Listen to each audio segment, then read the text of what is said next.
Hey everyone, my name is Banu Kampati, and today we'll be going over part 4 of ancient and modern Mediterranean ships. Alright, the fastenings of the plankings to the floors are very peculiar. Two holes are bored transversely in the ledge, one on either side of each floor. There's a corresponding hole running fore and aft through the floor, and through these holes are passed ties made of the rough roots of trees barely 1/4 inch in diameter, crossed on a ledge and passing once through each hole. The only iron fastening between the planking and the floors is at the extreme ends of the ladder, where a single nail is driven through each and riveted at the ends of the floors. The beams rest on the shelf stake and on the tops of the floor ends. They are 7 inches deep and 4 inches wide. They're connected with the planking by knees. So this can be further visualized in the section on figure 23. They are fastened to their upper faces and to the side of the ship, as far up as the oar strake or mainwheel, by means of oak trenails. The knees are not so wide as the beams, and consequently a ledge or landing is left on each side of the ladder, which supports the flooring or bottom boards. The top strakes are connected to the body of the vessel by short timbers, shown in the section of figure 23. These are placed in the spaces between the knees. The beams are supported in the middle by short pillars resting in the throats of the floors. The vessel was propelled by sails as well as oars. It was fitted with a single mast. The arrangements for stepping and raising and lowering the ladder were peculiar. A beam of oak, 11 foot long, 19 inches wide, and 14 inches deep, formed the step. A side elevation of this is shown at S in the longitudinal section of figure 25 and a cross section of figure 23. The step, as may be seen, is countersunk over the throats of the floors, and it is tapered towards the ends, and a piece is nearly 12 inches thick, immediately forward of the mast, and it rises vertically out of it. This piece is fastened to a huge log of oak, which is 16 feet long, 38 inches broad, and 14 inches deep in the middle. And this piece of log is marked F, as shown in figures 25 and 26. It also rests on a sole piece of about 4 inches thick. The sole piece is countersunk over the beams. The large log is called by Mr. Colin Archer the fish, partly because its ends are fashioned to represent the tails of 2 whales, and partly because the mast partners of modern ships which take the place of this heavy piece are to this day called fisken in Norway. The fish contains a slot of nearly 6 feet long, and the same width as the mast, which is 12.5 inches wide. The mast goes through the forward end of the slot, and when it is in use, the slot is filled up with a heavy slab. When the mast is lowered for going into action, or when going up against a headwind, the slab is removed and the forestay is slacked off. Thus, this allows the mast to fall aft. The sail used was a solitary square one. The rudder resembles a short oar. It is hung by a rope passing through a perforated conical chock on the starboard side of the ship. There is an iron eye-bolt near the bottom edge through which a rope probably passed for the purpose of raising the rudder when not in use. The rudder was worked by means of a tiller fitted into the socket at the upper end. Unfortunately, 2 extreme ends of the ship have decayed away so that it is not possible to determine with accuracy what was the appearance of the bow and stern. It is however probable from the direction taken by the plankings towards the ends that the vessel possessed very considerable shear. As may be seen from the plan, the character of the lines was extremely fine, and it is probable that the boat was capable of high speed. The remains of the ropes which have been discovered prove that they were made from the bark of trees. The vessel may be considered a connecting link between the ancient and medieval types of ships. Her proportions and scantlings prove that her builders had large experience of shipbuilding, and that they fully understood how to work their material and to adapt to it properly, so that it could adapt to the duty it had to fulfill, and it also indicated that they understood the art which was subsequently lost to be revived only in modern times, of shaping the underwater portion of the hull so as to reduce the resistance to the passage of the vessel through the water. The only part of the structural design to which any serious exception can be taken is a very slight character of the connection between the top sides and the body of the boat. And even this defect was probably not very serious when we take into account the lightness of the loading and the fact that it probably consisted chiefly of live cargo, so that there was very little dead weight to cause serious straining. Vessels of the type of the Viking ships were built in Denmark at a very early date. In 1865, 3 boats were discovered buried in a peat bog in Jutland. Danish antiquaries consider that they were built about the 5th century of our era. The largest is 70 feet in length, and of such an excellent type that boats of somewhat similar form and construction are in universal use to this day all around the coasts of Norway. Such an instance of persistency in type is without parallel in the history of shipbuilding, and is a wonderful proof of the skill of the Norsemen in designing and building vessels. The boat in question is clinker built, the planks having the same peculiarities as those of the Viking ship just described. It is the same shape at both ends and has a great sheer at both stem and stern. The row locks, of which there are 30, prove that the vessel was intended to be rowed in either direction. This also is a peculiarity of the modern Norwegian rowboat. The steering was effected by means of a large oar or paddle. There is no trace of a mast, nor of any fitting to receive one, nor was the vessel decked. The internal framing was admirably contrived. In fact, it would be difficult, even at the present time, to find a vessel in which the lightness and strength were better combined than in this 1500-year-old specimen of the shipbuilder's art. Chapter 4. Medieval Ships. In the times of the Norman kings of England, both the war and the mercantile navies of the country were highly developed. William the Conqueror invaded this island without the assistance of a war navy. He trusted to good luck to transport his army across the Channel in an unprotected fleet of small vessels which were built for this purpose, and which were burnt by his order when the landing had been effected. We possess illustrations of these transport vessels from a contemporary source, the Bayeux Tapestry, which was according to tradition the work of Queen Matilda, the Conqueror's consort. Figure 27 represents one of those vessels. It is obviously of Scandinavian type, resembling in some of its features the Viking ships shown in figures 22 to 26. Apparently oars were not used in this particular boat. The propulsion was effected by means of a single square sail. The mast is unshipped, as we know from the other illustrations on the same piece of tapestry. The steering was effected by a rudder or steering board on the starboard side. In all the illustrations of ships in this tapestry, the main sheet was held by a steersman, a fact which shows that the Normans were cautious navigators. Another ship is represented with 10 horses on board. We possess confirmatory evidence that the ship shown in figure 27 represents a type that was prevalent on our coasts in the 11th and 2 following centuries. For very similar boats are shown the transcript of Matthew Paris's History of the Two Kings of Offa, now in the Cottonian Library. The illustrations in which are supposed to have been drawn by Matthew Paris himself. The illustration, the history is that of 2 Saxon princes who lived in the latter half of the 8th century and was written in the first half of the 13th. We may fairly suppose that the illustrations represented the types of vessels with which the historian was familiar with. They were all of the type depicted in the Bayeux Tapestry. They are of the same shape at both ends, just like the Viking ship, and it may be added, like the boats to this day, they are in common use along the coast of Norway. It must not be supposed that the art of building ships of larger size, which was, as we have seen, well understood by the Romans, about the commencement of our era, was forgotten. On the contrary, though no doubt the majority of the ships of the 11th and 12th centuries were of small dimensions, yet we occasionally meet with the notices of vessels of comparatively large size. Such an one, for instance, was La Blanche Neuf, built in the reign of Henry I and lost on the coast of Normandy in the year 1120 AD. This ship was built for Prince William, the son of the king, and he was lost in her, together with 300 passengers and crew. This number proves that the vessel was of considerable size.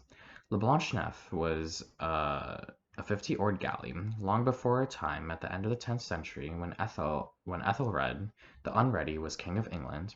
The Viking Olaf Tryggvason built, according to the Norwegian chronicles, a vessel of 117 feet in length. It may here be mentioned that galleys continued to be used along with sailing ships in the various European navies until the 17th century. Another instance of the loss of a large 12th century ship occurred in the reign of Henry II, half a century later than the wreck of the Le Blanc Neuf, when a vessel engaged in transport work foundered with 400 persons.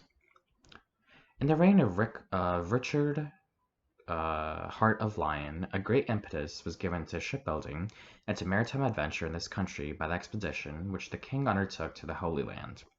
A fleet of about 110 vessels, according to Peter Langtoff, sailed from Dartmouth in April 1190 AD. It was reinforced considerably in the Mediterranean, for according to Matthew Paris, Richard was accompanied on his voyage to Palestine by 13 buckas, 100 ships of Burton, and 50 triremes, and according to Venisoff, the fleet consisted of about 230 vessels. The buckas, or busses, or dromones, were ships of the largest size with triple sails. There were two sorts of galleys. Some were propelled by oars alone, and others by oars and sails. The latter were larger, and according to Matthew Paris, sometimes carried 60 men in armor, besides 104 rowers and the sailors. He also states that some of them had triple banks of oars like the ancient galleys, but according to Venisoff, the majority had not more than 2 banks of oars, and carried the traditional flying deck above the rowers for the use of soldiers. They were low in the water compared to the sailing ships, and they carried beaks or rams, which, as narrated subsequently, they used to some purpose. The larger type of sailing ships carried a captain and 15 sailors, 40 knights with their horses, an equal number of men at arms, 14 servants, and complete stores for 12 months. There were moreover 3 much larger vessels in the fleet which carried double the complement mentioned above. As an instance of the very large size to which vessels occasionally attained in these days in the Levant, we may refer to a Saracen vessel which was attacked by Richard's fleet near Beirut in Syria in 1191. It is described by many of the old chroniclers.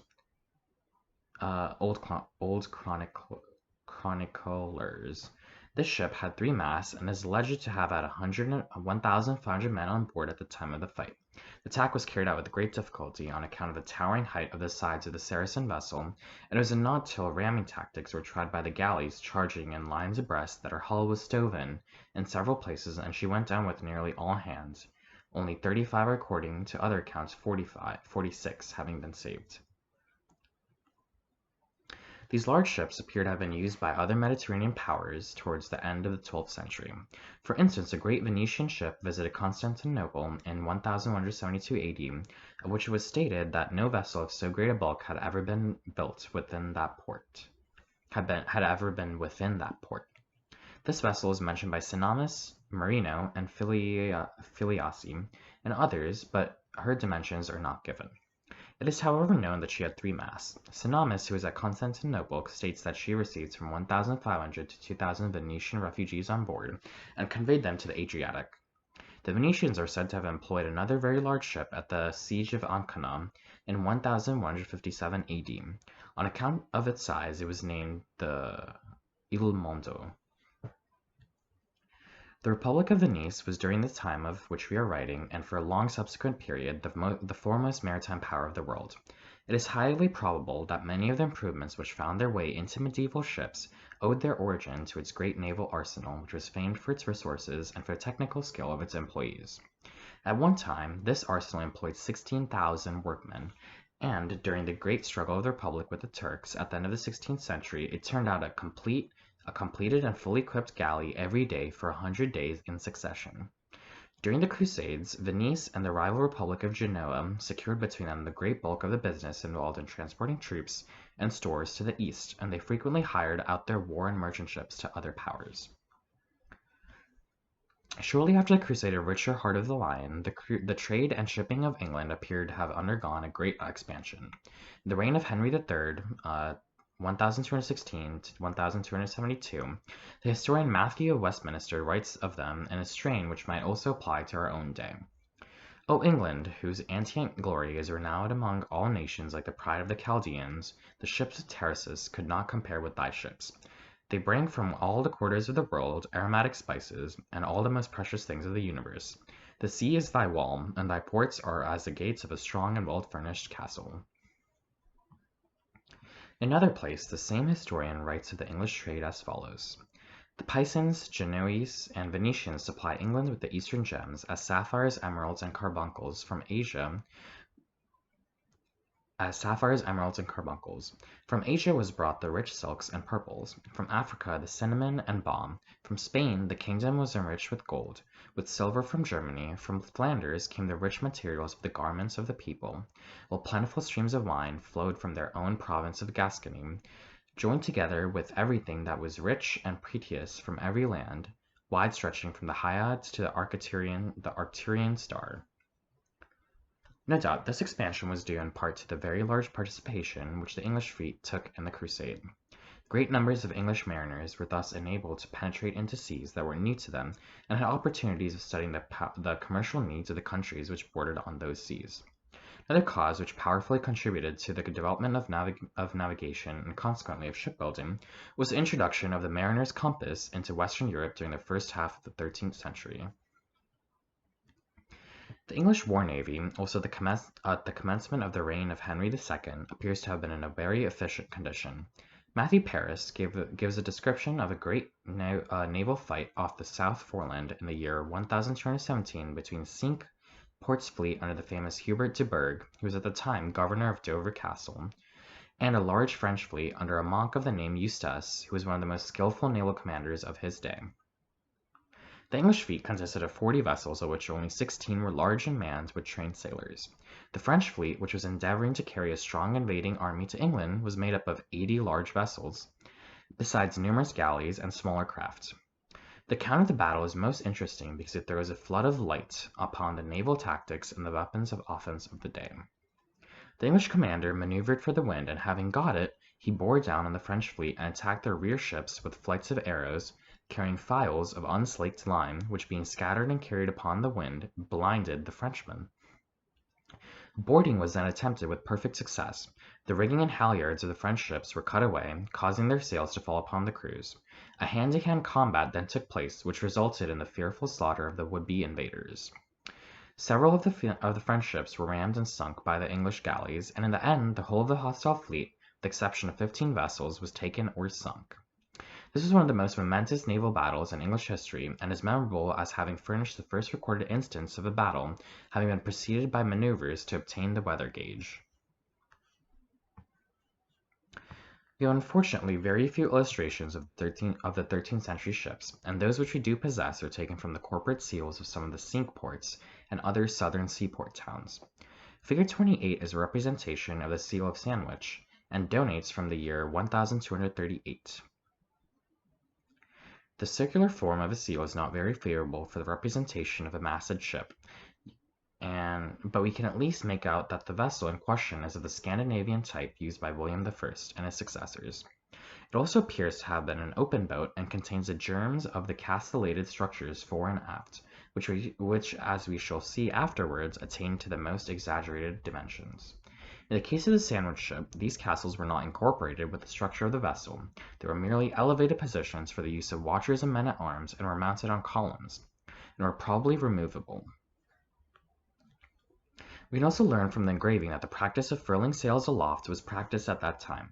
Figure 29 is a seal of Dover and dates from the reign of Edward I, 1284 AD approximately. It does not state how much progress over the Sandwich boat of nearly 50 years earlier, but we may notice that the castles are more developed and of a more permanent character.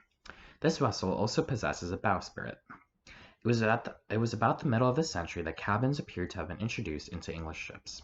The first mention of them occurs in 1242, when orders were given that decent chambers would be constructed in a ship in which the king and the queen were to voyage to Gascony. There are records in existence of the dimensions of some vessels which were built for Louis IX of France in the year 1268 AD at Venice and Genoa. They are published in Jal's Archaeologie Navale. The Venetian ship, which was named the Roccafortis, appears to have been the largest. Her dimensions are given as follows. The length of the keel is 70 feet, the length of the overall is 110 feet, and the width at the prow and the poop is 40 feet. This latter dimension is hardly credible. The Roccafortis had 2 covered decks and a castle or bellatorium at each end, and also several cabins. The crew numbered 110. The Genoese ships were smaller. Two of them were of identical dimensions, with the length of the keel being approximately 49.5 feet, with the length overall being 75 feet, and the beam being 10 feet. The figure given for the beam appears to be too small in this case. The dimensions of the mast, 70.5 feet, are correct. For such a long mast could hardly have been carried in so narrow a boat. These vessels had 2 decks and are said to have had stabling for 50 horses each, but this latter statement cannot be true if the dimensions are accurately given. We have very little information about the ships of the end of the 13th and the commencement of the 14th centuries. There is a list in existence of Cinque-Port ships, which were fitted out in 1299 to take part in the war against Scotland. They were 30 in number. More than half of them had complements of 2 constables and 39 mariners, and the smallest had 1 constable and 19 mariners. There is also a statement of the tonnage and complements of ships intended for an expedition to Guyenne in the year 1324, which throws some light on the size of the vessels employed in the Scottish expedition. From it we learn that a ship of 240 tons had 60 mariners and officers, one of 200 tons had 50, while vessels between 160 and 180 tons had 40, and 140 tons had mariners of 35, 120 tons at 28, 100 tons at 26, 80 tons at 24, 60 tons at 21. From the above, we may infer that the largest vessels in the Cinque-Port squadron of 1,299 were from 160 to 180 tons. The measure of a ton in those days was probably the cubic space occupied by a ton of wine of 252 gallons in the hold of a ship. We possess one representation of an English ship of the date of this expedition to Guyenne. It was engraved on the seal of the port of Poole in the year 1325. It is remarkable as the earliest known instance of an English ship fitted with the rudder at the stern instead of the side rudder, or paddle, which had been in use from the very earliest times. We also notice in the ship a further development of the stern and forecastles, which, however, were not as yet fully incorporated with the structure of the hull. The reign of Edward III, which commenced in 1327, was in consequence of the wars with Scotland and France, one of great naval activity. After some years of desultory naval warfare in the Channel, a famous sea fight took place at Sluys in Dutch Flanders, about 10 miles northeast of Blankenberg, in the year 1340. The English fleet consisted of about 200 ships under the personal command of Edward III. The allied French and Genoese fleet numbered, according to the English king, 190, and was composed of ships, galleys, and barges, while some of the chroniclers have put its numbers at as many as 400 sail, but this would probably include many small craft. The battle resulted in the capture, destruction of nearly the whole French fleet. The English are said to have lost 4,000 men killed, and the French nearly 25,000. In one vessel, named the Jeanne de Dieppe, captured by the Earl of Huntingdon, no fewer than 400 dead bodies were found. The latter figure shows that some very large vessels were used at this battle. Edward III caused a gold noble to be struck in 1344, bearing the representation of a ship almost precisely similar to the vessel on the seal of Poole of about 20 years earlier. It is fitted with the rudder at the stern, and we may therefore conclude that at this period the side rudder or clavus had disappeared from all important vessels. The fore and stern castles were in most cases temporary additions to merchant ships to adapt them for the purposes of warfare. In fact, nearly all the sailing ships used in naval warfare down to and even after the 14th century appear to have been employed as merchant vessels in times of peace. And this remark applies even to the king's ships, actually. It is no doubt the introduction of artillery that first caused a sailing warship to be differentiated from the merchantman. Although gunpowder for military purposes is said to have been used on land as early as 1326, and although iron and brass cannon are mentioned among the stores of the 3 of the king's ships in 1338, nevertheless the Battle of Sluys and the subsequent naval engagements in the reign of Edward III appear to have been fought without artillery. It was not until the last quarter of the 14th century that guns became at all common on board ship. In the year 1345, Edward III invaded France and was accompanied by a fleet of from 1,000 to 1,100 ships, besides small craft. 200 of these vessels were employed after the King's Landing in ravaging the northern coasts of France and destroying the hostile shipping. In the year 1347, Edward organized another great naval expedition against France, this time in order to give him command of the sea during the siege of Calais. The fleet was drawn from all the ports of the kingdoms, and small contingents came from Ireland, Flanders, Spain, and the king's own possession of Bayonne. There are two lists in existence of the numbers of ships and men contributed by each port to this expedition. They agree very closely. According to one of them, the United Fleet consisted of 745 ships and 15,895 mariners, or an average of about 20 mariners to each ship. This figure, of course, does not include the fighting men. About 50 of these vessels were fighting ships fitted with castles, and the remainder were barges, balingers, which appear to have been a kind of large barge, and transports. The largest contingents by far came from Yarmouth, which contributed 43 ships and 1,950 men. Fowey sent 47 ships and 770 men, and Dartmouth supplied 32 ships and 756 men.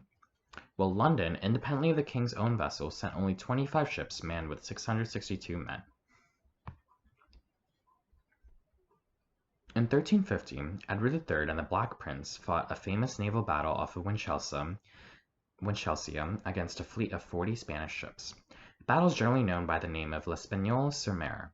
Edward was victorious, though he lost his own ship through its springing a leak when colliding with one of the Spanish vessels.